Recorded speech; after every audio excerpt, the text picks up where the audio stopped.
Saudações aos telespectadores da TV AD. Nós estamos em mais um programa Dinâmica do Direito e o programa de hoje todo especial em alusão aos 20 anos do Código Civil Brasileiro.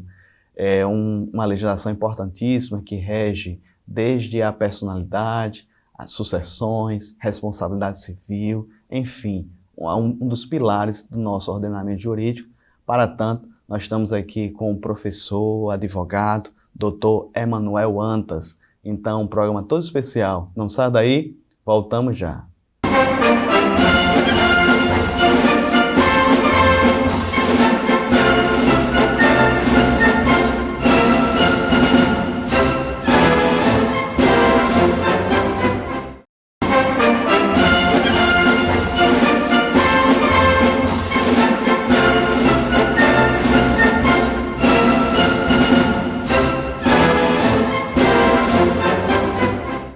Estamos de volta, programa Dinâmica do Direito, um convidado, na verdade, todo especial, Dr. Emanuel Antas, advogado que milita aqui em Mossoró há mais de 20 anos, formado pela querida Universidade do Estado do Rio Grande do Norte, com mestrado em Ciências Sociais, ele que foi professor durante muito tempo na UERN, na própria UNP, enfim, uma pessoa que tem todo o meu carinho, inclusive tive o prazer e privilégio de ser vosso aluno. Dr. Emanuel Antas, seja bem-vindo ao programa, mais uma vez, ao Dinâmica do Direito. Bom dia a todos, é uma satisfação muito grande, Nazil, eu estar aqui mais uma vez com você, retornando. Eu tive o privilégio de ser um dos primeiros entrevistados nesse programa, a gente relembrava há pouco, e dizer que é uma satisfação dialogar aqui com você e com os telespectadores desse programa Dinâmica do Direito, que tanto contribui tanto com a sociedade, como com os estudantes de Direito, aqueles que são apaixonados pelos temas que aqui são debatidos. Doutor Manuel, eu me lembro assim, no início da minha faculdade, que eu entrei também em 2002, época da promulgação dessa tão importante lei, que é a Lei 10.406, o Código Civil, e nos bancos da faculdade, Vossa Excelência, salvo engano, ministrava Direito das Famílias, uma das primeiras cadeiras, e teria nos dito nas primeiras aulas: vocês são felizes porque estão entrando na faculdade e já vão ver as cadeiras já reformadas pelo Código Civil. Tem colegas de vocês do nono, 10º período que vão ter que rever a matéria, vão ter que participar de seminários. Então, foi uma turma muito feliz, eu me sinto muito agraciado de ter Vossa Excelência, Dr. Humberto, os demais civilistas ali da UERN. Sobre especificamente, Dr. Emanuel, 2 décadas de Código Civil. Eu acho incrível como foi batido por vários juristas, assim, pouco se comentou na mídia, até mesmo na mídia especializada. O Código Civil, esses 20 anos, nós temos o que comemorar, envelheceu bem. Bem, Nazil, primeiramente é importante a gente ter noção do que é um código, né? Sim. Um código, como o nome já diz, ele é uma junção, um apanhado de normas, de diversas normas, que ele é condensado em um só texto, em um só corpo, né? Então, o Código Civil, ele trata das relações entre pessoas jurídicas e pessoas físicas, direitos e obrigações dessas pessoas. E aí ele condensa diversos assuntos, por exemplo, assuntos relacionados a direito de família, assuntos relacionados à sucessão, outros relacionados à propriedade e posse de bens móveis e imóveis, outros relacionados à empresa, porque ele conseguiu condensar, trazer um código comercial também, que era o nosso código comercial anterior de 1850, o Código Civil, ele condensou o código de 1916 e o código de 50 e o código comercial de 1850. Você vê normas bastante antigas, né? E aí ele traz, condensa, reforma, depois de muita discussão dos elaboradores, e antes de entrar para a discussão propriamente dita no Congresso Nacional. Então, um código é isso, é esse calhamaço de normas, essa organização de normas, e que junta tudo. Existem outros códigos, como o Código Penal, o Código Eleitoral, que trata de assuntos também próprios com diversas normas. O Código Civil ele tem esse condão de tratar sobre esses assuntos. E aí o que é que, como que a gente realmente está fazendo 20 anos, estamos próximos a fazer 20 anos de vigência, né? 19 anos e 3 meses, digamos assim, de vigência, e estamos com um pouco mais de 20 anos de aprovação, né, da sanção do Código Civil. O Código Civil é uma das normas mais importantes porque ele vai dirimir, vai tratar das relações civis do dia a dia, do cotidiano das pessoas, nesses assuntos que nós já acabamos de tratar. E eu acho que tem sim algumas coisas a comemorar, a gente não pode deixar batido, né? O Código Civil é um código que teve muito tempo de discussão, né? Desde o final da década de 60, que ele vem sendo discutido, e eu acho que tem sim muita coisa a ser debatida, muita coisa a ser questionada. O senhor falou das discussões que teve ali no Congresso, e foi, em média, doutor Emanuel, 30 anos que ele ficou sendo debatido nas diversas câmaras. E existem alguns críticos do Código Civil de 2002, diz que ele já nasceu velho, já nasceu, teria sido promulgado já desatualizado em diversas vertentes. Qual a sua opinião a respeito? Esse tempo de vigência, aproximadamente, esse tempo de discussão, 3 décadas, prejudicou na promulgação do Código? Olha, o que eu entendo que para análise de qualquer norma é preciso você fazer uma análise não simplesmente gramatical. A análise gramatical é aquela que a gente analisa o texto simplesmente seco, né? A análise de uma norma ela é preciso que seja feita de forma tanto teleológica como considerando aspectos históricos. Se a gente for analisar que o Código passou a ser discutido desde 1969, né, ele cai aí bem próximo ali do AI-5, né, o Ato Institucional número 5, é um período difícil, um período de ditadura militar no Brasil, e que as discussões levavam em conta esse momento que estava sendo levado, que estava sendo discutido, né? Então, você pega de 69 até 1988, quando veio uma norma constitucional apreciando toda a questão democrática, né, recepcionando toda uma questão democrática. O código ele não nasce velho, não. Ele apresenta-se algumas coisas já ultrapassadas, considerando todo esse aspecto de discussão, que ainda não foi atualizado necessariamente a parte anterior à Constituição, que se discutiu anterior à Constituição, com a parte posterior à Constituição, que a Constituição ela traz diversos direitos que não existiam antes.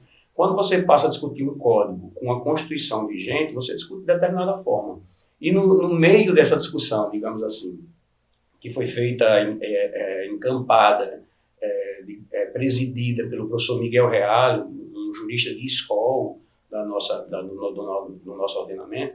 Então, quando você discute isso na sociedade, você deve levar em consideração que a Constituição mudou, por exemplo, né, que a gente tinha uma Constituição partido da ditadura e veio para uma Constituição democrática que recepcionou, que inovou com diversos direitos não existentes anteriormente. O Código ele tenta acompanhar essa mudança. E esse acompanhamento da mudança, ele faz, talvez não faça de maneira suficiente, mas ele faz de uma maneira que deixa aberto para determinadas discussões. Ter o Código como uma norma que possa ser alterada, que possa ser mudada, e que precisa ser mudada, não significa um atraso, significa que aquela norma ela deve se adaptar aos acontecimentos sociais, né? Até porque os fatos sociais eles tramitam de maneira muito mais rápida do que as normas. É como o Dr. Coutinho, desembargador da Paraíba, dizia que os fatos sociais eles vão de elevador, enquanto as normas elas vão de escada, né? Então elas não conseguem acompanhar. E por isso, quando você faz uma norma que é preciso alterá-la, não significa que ela foi ruim, significa que dentro daquele momento histórico ela foi posta daquela forma. É claro que o Código Civil ele poderia ter apreciado, interpretado melhor a Constituição Federal, e eu acho que foi feito sim com certo conservadorismo, mas que hoje ele vem recepcionando, exatamente por estar aberto, recepcionando algumas normas que que são feitas considerando os aspectos constitucionais. Assim, o pessoal de casa tem uma ideia de alguns pontos significativos do Código Civil 2002. Eu me lembro, doutor, que assim que eu entrei na faculdade, eu já consegui uma bolsa e a entidade pediu uma conta bancária. Eu tinha 19 anos. Aí eu cheguei para a atendente do Banco do Brasil e a moça disse, não, 19 anos você precisa do seu pai e sua mãe aqui para assinar. Aí eu disse, moça, Código Civil, Lei 10.406, a capacidade agora é com 18 anos. A senhora está desatualizada, eu agora posso assinar por mim mesmo, mesmo com 19 anos na época. Hoje é normal, a gente não tem essa dimensão, mas antes havia essa diferença, né, doutor Manuel? Isso. Homem, 21 anos, mulher, salvo engano, já era 18. Era para algumas coisas, a maioridade, na realidade, ela era a mesma. Mas algumas coisas, por exemplo, para o casamento, havia uma diferença entre homem e mulher, considerava a questão do aspecto biológico, né? Aí, com o advento da Constituição, já existia a Constituição em vigência, e o Código de 1916 ainda continuava com essas distinções. Mas aí alguns juristas já passaram a aplicar a Constituição, alguns aplicadores do direito, considerando que havia igualdade nesse aspecto para homens e mulheres. Então eu só entendo que foi na questão de igualdade, né? Equiparação de homens e mulheres. Não havia mais uma questão nem social, muito menos moral, haja vista a equiparação. Então nós estamos aqui conversando com o doutor Emanuel Antas. Assim, eu me sinto um pouco nostálgico aqui perto de Vossa Excelência, lembrando as aulas da faculdade da UERN. E nos próximos blocos, doutor, vamos tentar dirimir avanços, na verdade, dúvidas sobre questão de direito de família. Temos aqui a questão de sucessões, de herança. Teve vários avanços que o Código Civil 2002 trouxe em relação ao Código de 1916. Então, não sai daí, doutor Emanuel Antas vai nos ajudar a entender esses avanços do Código Civil. Então, voltamos já.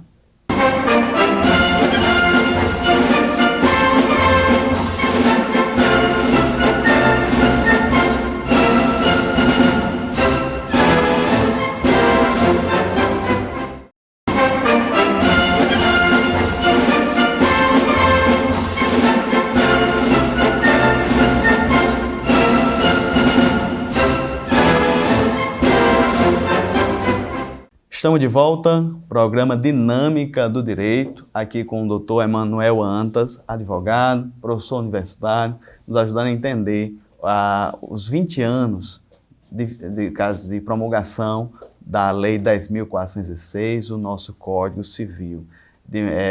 No primeiro bloco, entendemos um pouco do que seria o Código, a importância do mesmo, como pilar da sociedade nas relações. E já vamos, doutor, aqui nos aprofundar no conceito de família.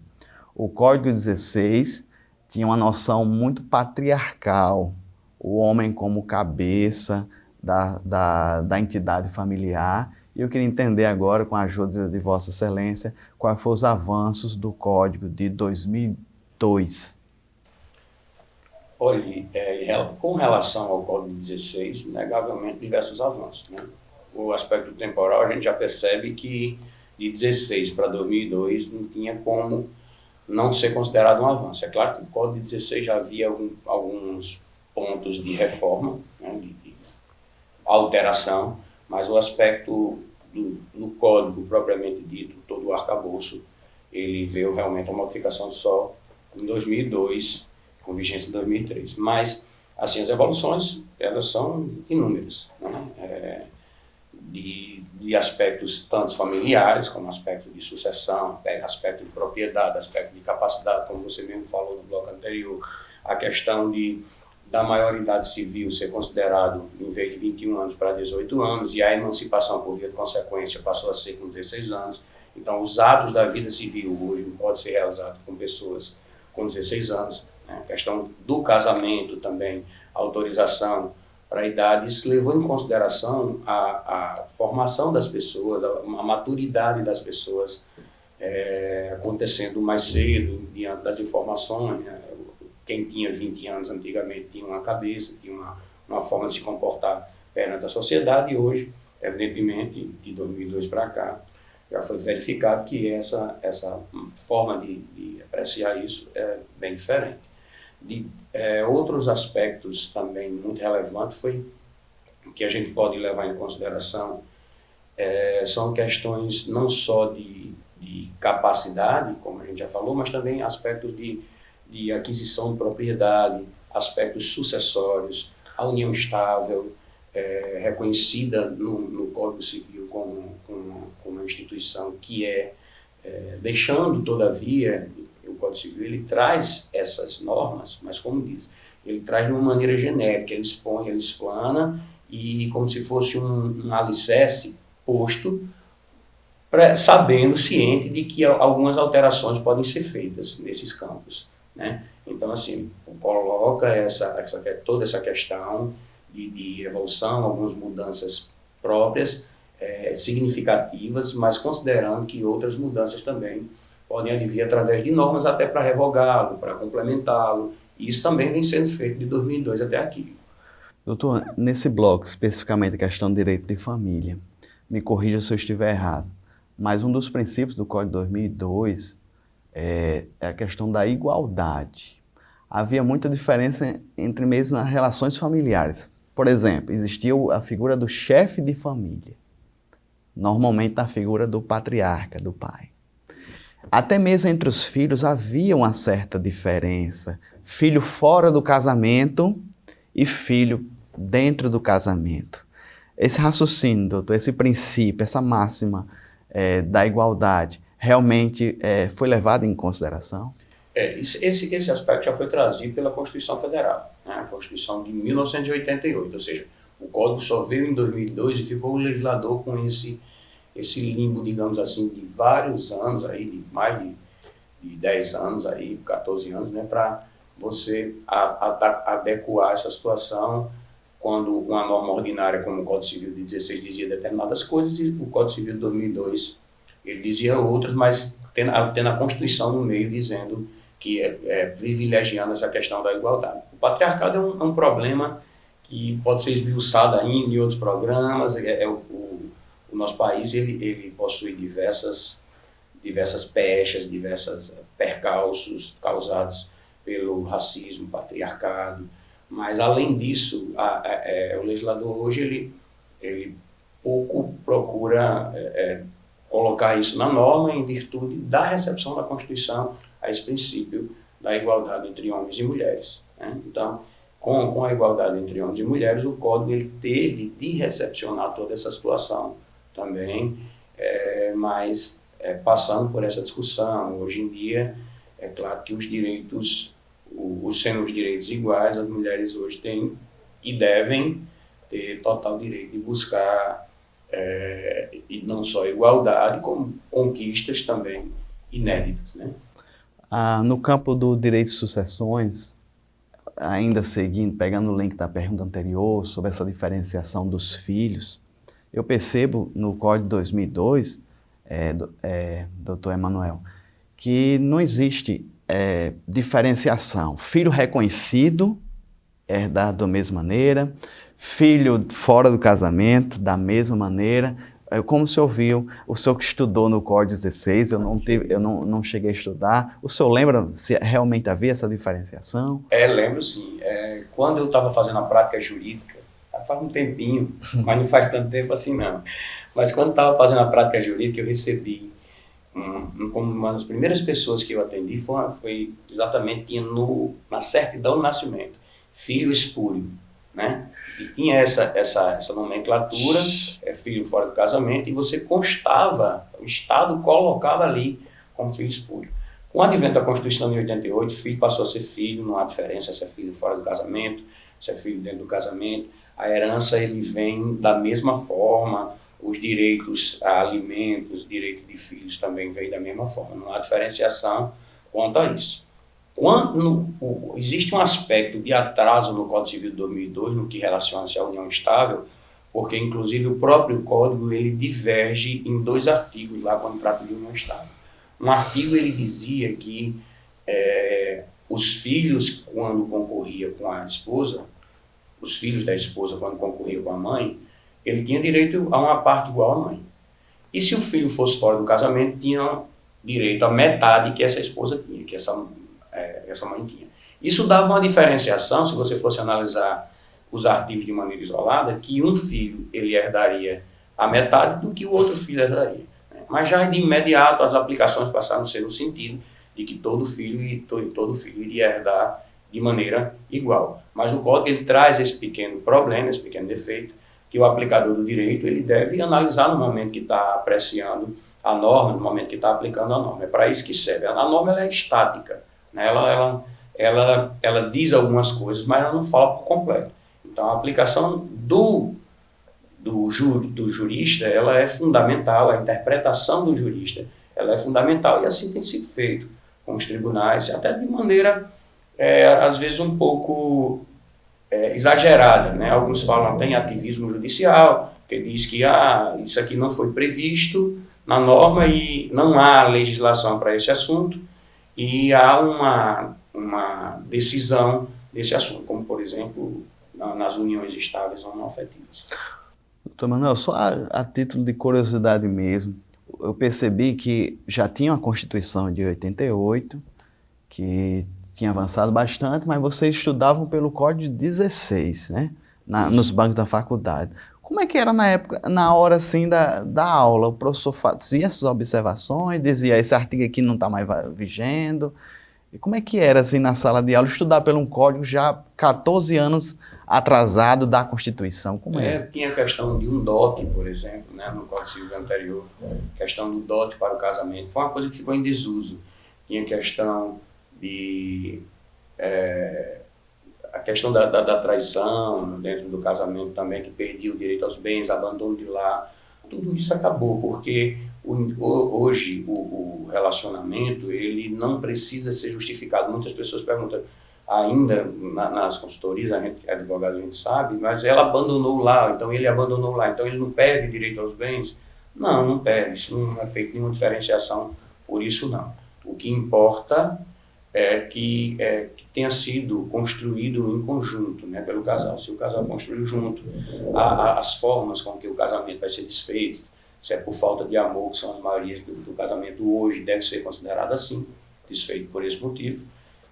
Não importa como foi a consequência, se houve traição, ou se um abandonou o lar e o outro permaneceu, mas não há essa diferenciação mais não. Então, como era que acontecia, gente? Isso foi tornando-se em desuso em relação, depois do surgimento da Constituição, foi tornando-se em desuso e deixou de ser aplicado pelos juízes e tribunais, de forma que já havia uma exceção, uma forma de aplicação das normas que hoje já foram aplicadas e são aplicadas pelo Código Civil.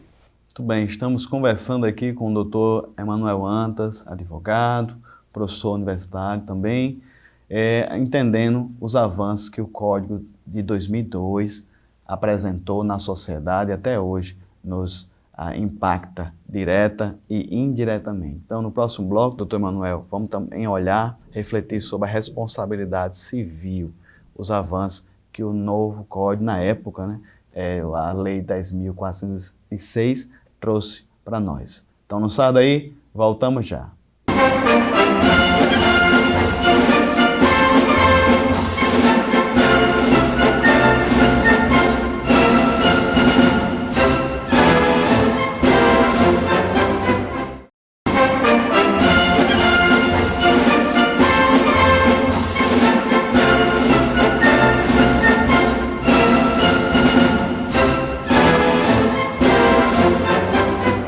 Estamos de volta ao programa Dinâmica do Direito, terceiro bloco da nossa conversa aqui com o doutor Emanuel Antas, advogado, professor universitário, nos ajudando a entender o Código Civil de 2002, no qual foi promulgado em 10 de janeiro daquele ano e até hoje nos impacta a sociedade brasileira. Doutor Emanuel, em relação às empresas, a formação de pessoas jurídicas, teve avanço o Código de 2002? Como eram requisitos no caso de 1916, os avanços para 2002 em relação à formação de pessoas jurídicas, associações, empresas? Já no Código de 2002, foi trazido um rol de pessoas jurídicas, né?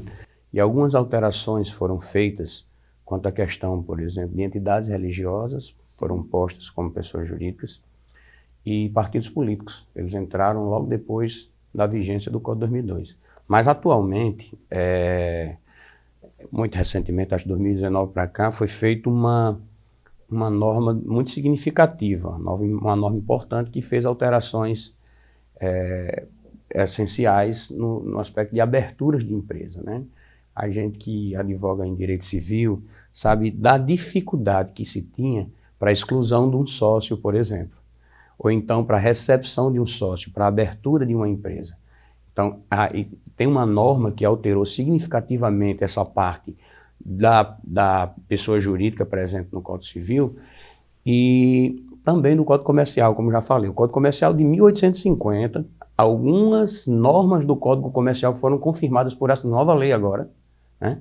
E já revogaram o Código Civil de 2002. É como se o que era antigo era o que prestava, né? E o novo agora veio modificar o menos novo pelo mais antigo. Então retorna algumas coisas sobre a questão do Código Civil, do Código Comercial de 1850, no que atine a questão de abertura de empresas, relações de comércio, relações econômicas, mas a importância que se dá é a questão de quórum para alteração de determinadas coisas dentro da sociedade, quórum para recepção ou exclusão de sócios, documentos necessários para a abertura da empresa, o que seria necessário para a abertura de uma nova empresa. Então, todas essas dificuldades que o Código Civil de 16 ele fez questão de confirmar, de ratificar, teve uma facilitação, porque ele deixou, quando foi promulgado, deixou em aberto essa possibilidade dessa alteração. Então, uma mudança significativa nessa questão nesse aspecto das pessoas jurídicas. Doutor Emanuel, especificamente agora sobre a responsabilização. O Código 16, naquela época, as relações contratuais eram muito de balcão, de comprador, vendedor. Com o avanço das redes sociais, nós podemos dizer assim, da internet, a globalização especificamente, as relações agora são a nível não apenas de balcão, mas de compras virtuais. O Código 2002, no caso, acompanhou essas mudanças na responsabilização ou ainda teve que ser reajustado nessas 2 décadas? Não só teve, Nazeu, como ainda tem de ser, né? Esse dinamismo de internet, de relações não pessoais, não presenciais, né? O Código ele ainda vem se adaptando. Não só o Código, como a legislação nacional por inteira, né? A gente sabe que existem diversos aspectos, quando trata esses aspectos de compra, especificamente dentro do que você falou, eles são disciplinados por um outro código, que é o Código de Defesa do Consumidor, mas existem também relações civis, e não deixa de ser uma relação civil, relação do Código, porque o Código do Consumidor ele também se aplica conjuntamente com o Código Civil, né? Porque o Código Civil ele disciplina a questão contratual, e o Código do Consumidor disciplina a questão contratual relacionada de consumo. Mas as leis que o Código do Consumidor não abarca, o Código Civil, que é um pouco mais amplo, ele termina abarcando, ele termina disciplinando. Então, tem muita coisa a ser ainda modificada, porque, como a gente já falou, os fatos sociais, eles não conseguem ser acompanhados pelas normas, então os aspectos legais precisam ser interpretados e precisam ser modificados também, né? E diversas normas estão em discussão no Congresso Nacional, inclusive não temos a segurança de dizer quantas leis aprovadas nós temos no momento, exatamente por isso, porque existem esses outros aspectos não só de internet, aspectos relacionados a qualquer coisa que possa ter acontecido, que possa acontecer socialmente, que não era anteriormente previsto. Os fatos sociais eles são muitas vezes imprevisíveis. Doutor Emanuel, essa semana eu tive que me debruçar um pouco na questão de transportadora, porque um cliente meu precisou na verdade, processar uma transportadora, e eu percebi que no Código de 2002 já tinha artigos específicos no tocante a transporte terrestre e transporte aéreo, a responsabilização dessas empresas.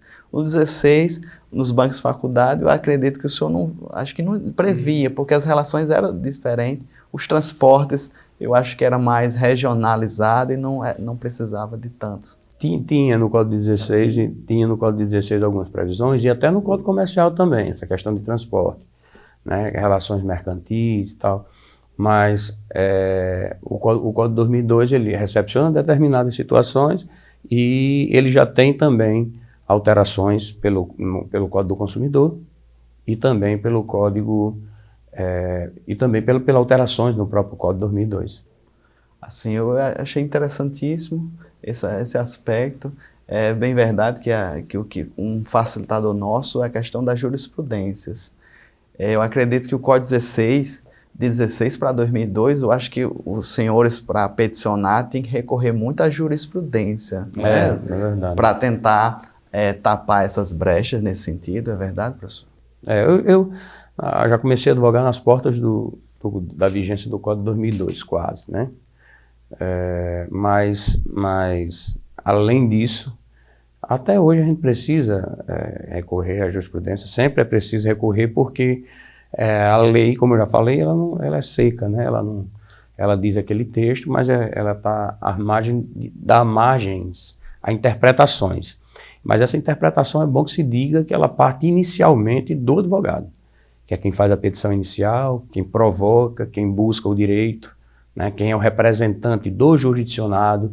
Então, é o advogado que faz essa primeira interpretação da norma, quem busca e quem faz essa análise e demonstra essa necessidade de alteração, porque só chega ao judiciário quando é provocado. E no que atine a provocação, no que atine a acionamento, essa responsabilidade é nossa como advogado, que representamos o jurisdicionado.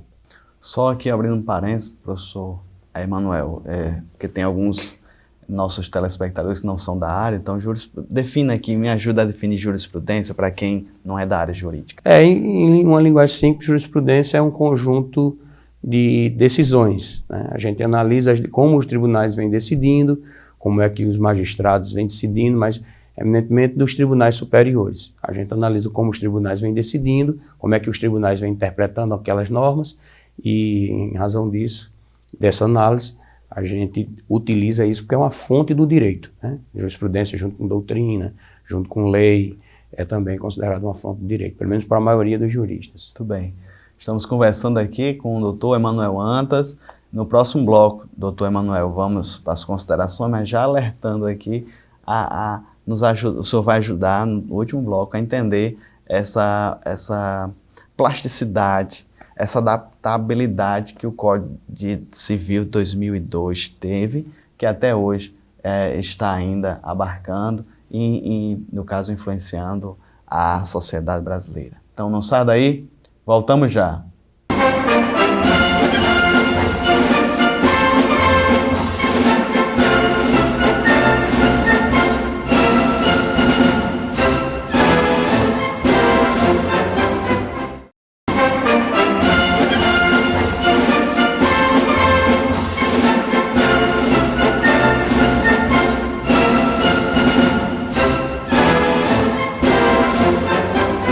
Estamos de volta com o programa Dinâmica do Direito, quarto e último bloco da nossa conversa aqui com o Dr. Emanuel Antas. Se você chegou agora e perdeu os demais blocos, não fique triste.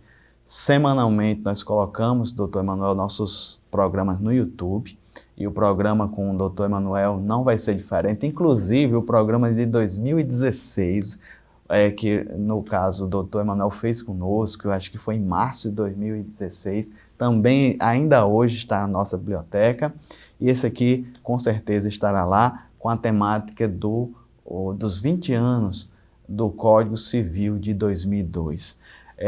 Doutor Emanuel, eu queria saber do senhor, teve diversas leis, o senhor me falou durante o programa, que já seja revogaram alguns artigos, seja esclarecendo o Código Civil de 2002. Eu queria saber do senhor, no linguajar popular, a questão de se fosse uma roupa, ela estaria remendada, podemos assim dizer, né, para o pessoal entender com mais facilidade. Ele precisa ser trocado? Como é que o senhor vê o Código 2002? Ele ainda está pujante, com toda a força, ou já tem conversas, já tem tramitação de novo código? Como é que está essa situação em relação à capacidade ainda de responder à sociedade, o Código Civil de 2002?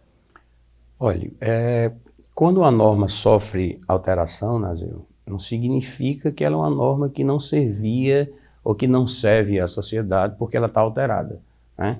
Porque ela foi reformada, porque ela foi modificada em determinado aspecto. O Código Civil, como eu disse, são 2.046 artigos, uma norma muito grande, trata de muitos assuntos, e os fatos são muito dinâmicos. Não dava para deixar de reformá-lo, não dava para deixar de adaptá-lo à atual realidade.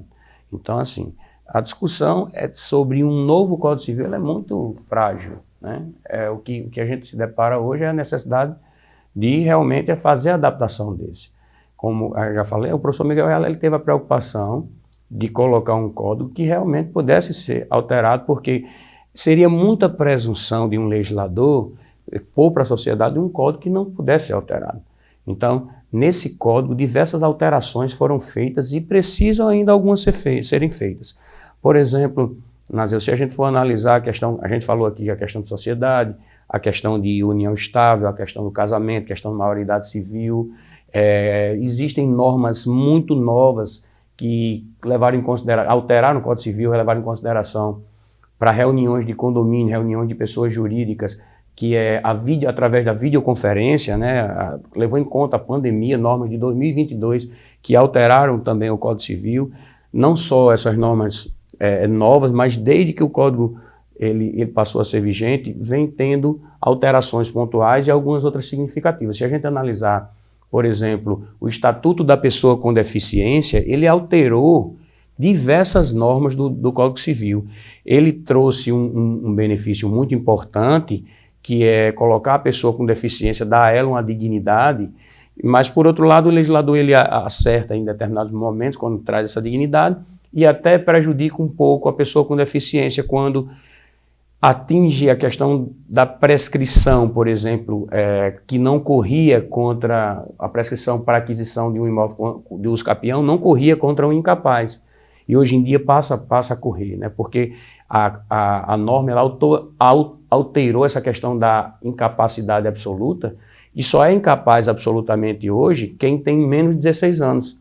Antes eram pessoas enfermas, pessoas que não tinham pleno discernimento, não tinham a possibilidade de manifestar sua vontade inequivocamente. E hoje em dia apenas aqueles que têm menos de 16 anos são absolutamente incapazes. Isso foi trazido por uma norma recente, o Estatuto da Pessoa Incapaz, né, e aí da pessoa com deficiência, e ele traz alguns benefícios, mas traz essas dificuldades, esses percalços também. A pessoa com deficiência hoje, para o Código Civil, ela teve diversas alterações nessa questão de capacidade que foi necessário, por via de consequência, alterar outros artigos, como, por exemplo, não podia ser testemunha.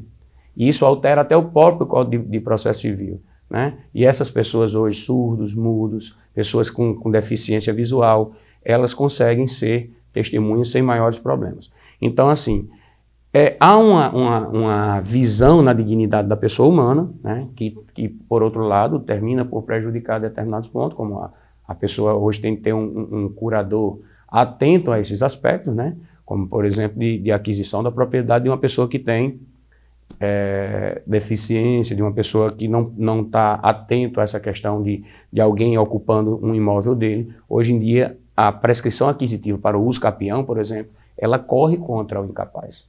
Então, esse é um dos aspectos que são, ao meu entender, negativos, mas que reformaram, são novos, negativos, mas que reformaram o Código. Então, de diversas normas, a gente tem aí, assim, entre 54 50 e poucas normas aí, não podemos afirmar exatamente com certeza, porque é muito dinâmico. Hoje a gente afirma uma coisa, se a gente for numerar, amanhã será um outro número. Mas além de leis, existe a aplicação da norma. Porque, por exemplo, o Supremo Tribunal entendeu a união estável entre homens e mulheres, sendo do mesmo sexo, entre pessoas do mesmo sexo, como sendo algo que o ordenamento recepciona, mas a lei não recepcionava. Então ficou o Supremo decidindo, através de ação direta de inconstitucionalidade, recursos extraordinários, decidindo determinada matéria sobre esse assunto, enquanto a lei não trazia nenhum aspecto. Como ficou aplicando-se? Ficou aplicando-se, por exemplo, você chegava num cartório e já podia casar, porque o CNJ, o Conselho Nacional de Justiça, determinou que os cartórios assim recebessem que pessoas do mesmo sexo pudessem ser unidas através de matrimônio. Então, mesmo não tendo uma lei específica para fazer essa modificação, considera-se que a Constituição, interpretando assim, deve ser aplicada e, por via de consequência, modificar o que aplica o Código Civil, que só permitia o casamento entre pessoas de sexo distinto. Doutor, assim, como nós estamos no último bloco, nós fazemos todo um apanhado também, recapitulação dos blocos anteriores, não sem ser prolixo, é verdade. A gente pode considerar o Código de 2002 um patrimônio jurídico que ainda vai perdurar por algumas décadas, graças ao que se chamou essa plasticidade que Miguel Reale, junto com os legisladores, tiveram. Eles foram felizes? Como é que o senhor considera, faz esse diagnóstico do Código Civil de 2002? O Código Civil de 2002, ele, como eu disse, é preciso analisar essa questão histórica, né? Do momento em que ele foi elaborado. O professor Miguel Reale não teria pessoa melhor, jurista de mais responsabilidade, de mais conhecimento para fazer parte. Ele já vinha sendo discutido por Caio Mário, César Pereira, da Silva Pereira, e por outros juristas, por outros civilistas também, não foi só Miguel Reale. Mas o professor Miguel Reale foi quem encampou. Ele deixa essa possibilidade de alterações. As alterações, como eu já disse, são comuns, mas eu não vejo a necessidade de um novo código, né? No direito de família, por exemplo, diversas alterações foram feitas, normas novas foram trazidas, como, por exemplo, sobre a alienação parental, conceitos que o Código Civil um código não deve se pautar em conceitos, não deve conceituar, isso deixa para a doutrina. Mas o próprio Código Civil tem uma norma reformando, modificando, para trazer conceitos sobre guarda compartilhada, por exemplo, né? É uma mudança a questão da guarda compartilhada dentro do Código Civil. Então, diversas alterações que foram feitas, foram recepcionadas, foram bem encaixadas dentro do Código Civil, e não dá para dizer que nós não temos necessidade de novas mudanças. É claro que mudanças elas são urgentes em razão da dinâmica dos fatos, né? Mas a gente pode dizer sim que o Código Civil é um código organizado, é um código pétreo que deve perdurar por muito tempo sem que seja necessário um novo código.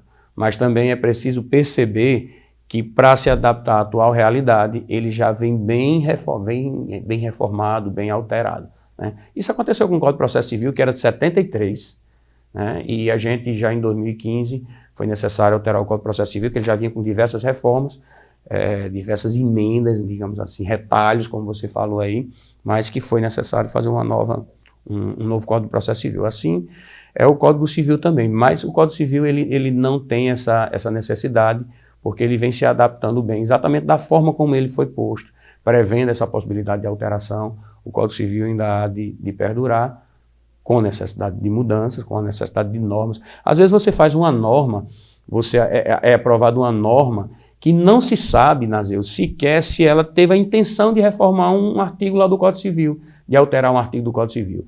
Mas, por ser incompatível com o texto, aí há uma revogação tácita. E aí, quando você abre o Código Civil no site do Planalto, ou então compra um código que já vem com as anotações, ele vem lá indicando que houve uma alteração naquela norma por outra norma. E, às vezes, a intenção não é nem alterar necessariamente aquele aspecto, mas por surgir uma norma nova, ele termina por alterar a norma antiga por ter um texto incompatível. Doutor Emanuel, assim, já vamos nos aproximar do final, mas eu tenho que perguntar, o legislador, como é que o senhor vê a questão do judiciário hoje em dia, na questão da segurança jurídica? Nossos legisladores, esse ativismo judicial, o senhor falou aqui numa questão significativa, era matéria competência, a meu ver, da Câmara legislar sobre essa questão de união. Mas o Judiciário, através do CNJ e outros órgãos, assim fizeram, permitiram outras uniões além de homem e mulher. O senhor, a seu ver, o senhor acha salutar esse tipo de iniciativa do Judiciário, interpretar, fazer aberturas e através dessas entidades, praticamente legislar? Como o senhor vê essa questão? Eu sei que na matéria civil especificamente que nós estamos discutindo.